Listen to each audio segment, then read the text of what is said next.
कुछ खबरें आ रही हैं कि फील्ड मार्शल और शरीफ ख़ानदान के दरमियान कोई मुलाकात हुई है, उसमें अहम फैसले हुए हैं। क्या आपके पास न्यूज़ है इस बारे में?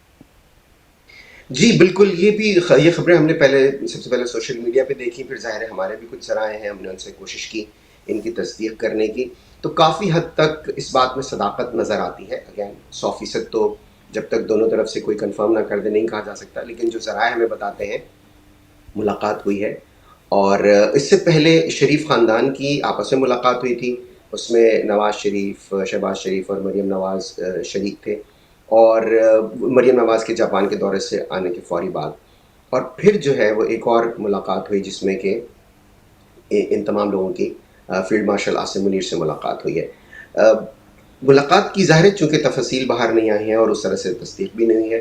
क़यास आराइयाँ यही हैं कि जो इमरान ख़ान ने ट्वीट किया 2 रोज़ कबल, और वो बहुत ज़्यादा सख्त है, और उस पर उसके क्या सियासी मुज़मरात हो सकते हैं। अब तक की जो सूरत हाल नज़र आ रही है और जो मुबस्सिरीन ये कह रहे हैं, हमारी कुछ लोगों से बात भी हुई है, वो ये कि बिल्कुल ऐसा महसूस हो रहा है कि Imran Khan out of syllabus आ गए हैं। किसी को समझ में नहीं आ रहा, ना सियासतदानों को, ना एस्टेब्लिशमेंट को, कि इमरान खान से डील कैसे किया जाए।